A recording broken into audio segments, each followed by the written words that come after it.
Hey YouTube friends, I'm back today with what is the second part of my ammo comparison with what you see in front of you here. This is my Tikka T1x MTR that I picked up a couple weeks ago. It's in the KRG Bravo chassis. I'm not going to go over the specs or the stuff that I have on this rifle. If you want to know more about it, check out part 1 if you haven't already watched it already. This one's going to be short and sweet because, like I said, I'm not going to go over all that, just kind of show you some results. I went over, or I shot 7 more types of ammo today, and I live in Ohio, and it was pretty much a perfect day. There was no wind. I mean, it's a little cold. It was like 35 degrees or whatever, but it was about a perfect day to get a true test of how this ammo does out of this rifle. This one's pretty much going to be the same format as all my other ones. I shoot 25 rounds for fouling, and then I shoot 25 rounds for groups, and all these were shot at 50 yards. So with that, one other thing I did a little bit different this time, I didn't measure them all with ballistic X. That just takes way too long, and I just measured center to center as close as I could with my calipers. So all these numbers are going to be in inch readings as far as the spread goes. So I'll just get into it. The first, and I'll go worst to best with these ammos. So what ended up being the worst for me today was Norma Match 22. I read a couple forums about people talking about how well this performed out of their Tikka, so I figured I'd give it a shot. And unfortunately for me, it was the worst. And again, I measured these as close as I could, center to center from the furthest hole, and this one averaged .722. No, not too great. And again, as you can see, the left is fouling, and the right is me shooting for groups. This rifle, for the most part, stuck true to its form too. It would have like 3 to 4 touching and then 1 flyer. As you can see here, bottom group was pretty bad, but other than that, it's okay.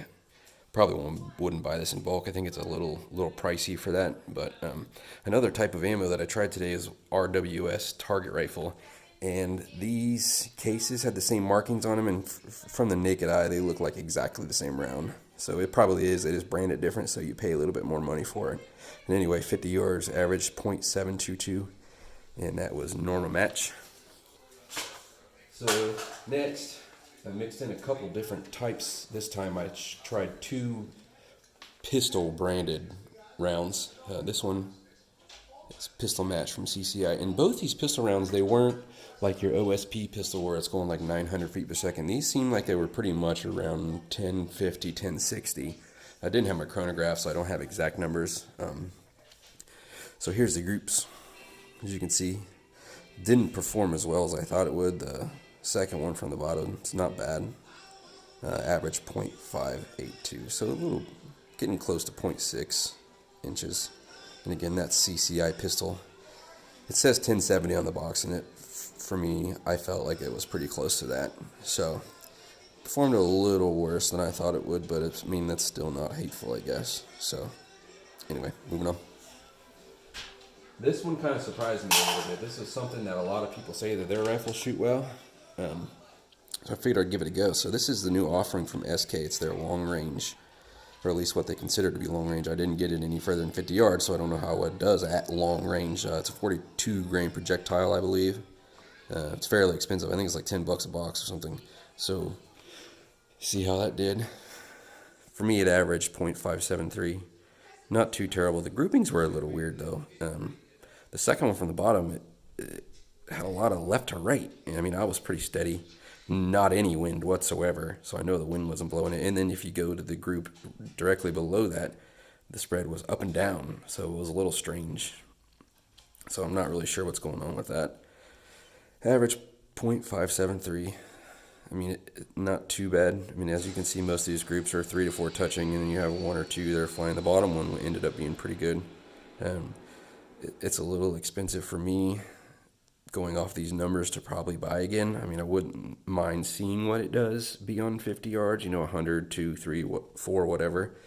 But I have stuff that shoots much, much better than this for a lot less. But it was worth a shot.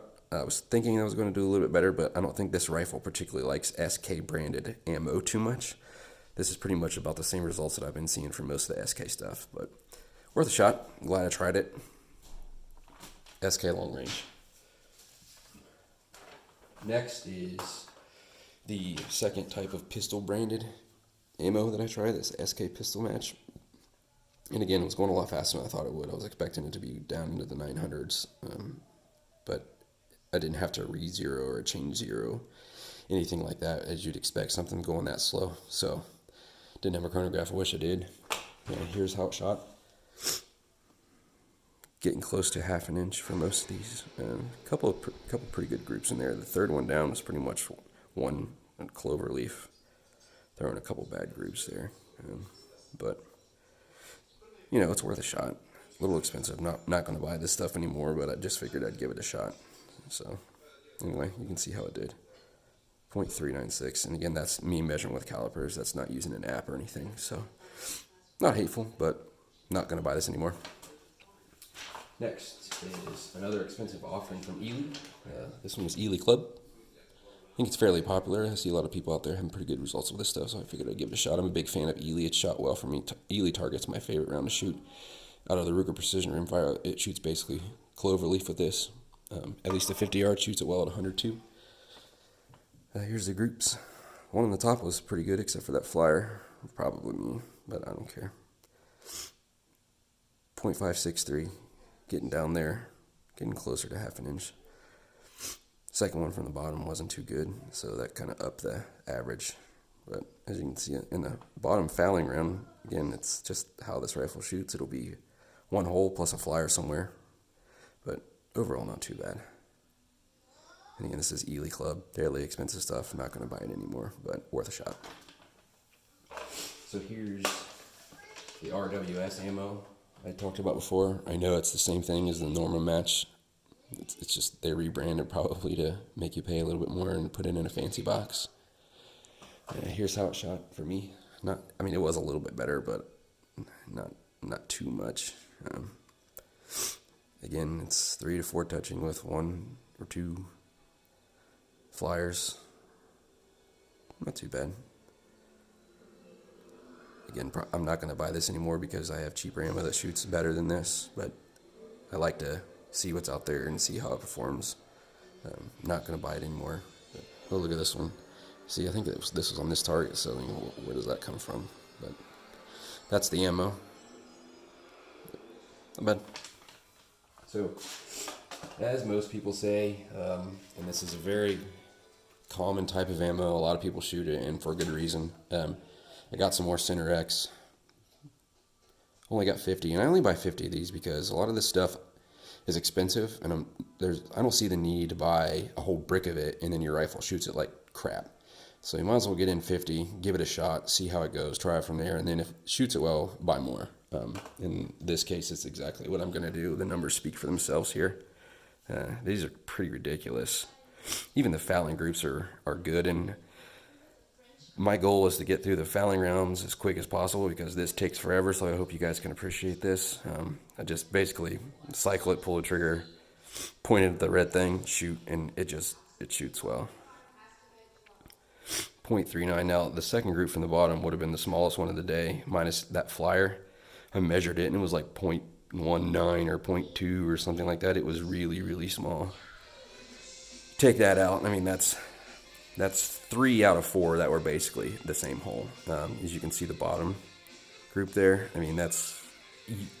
I can't shoot better than that off a bipod in a rear bag without putting it in a sled. And even if you did, then I'm not sure that the results would be much better than that. That's as good as any 22 can shoot, in my opinion. This is how I was hoping my 4.57 would perform with at least Center-X, but it didn't. And this Tikka shoots as you would expect a $500 out-of-the-box gun to shoot. Now, granted, this one does have a chassis in it, but I'm not convinced that would make that much of a difference.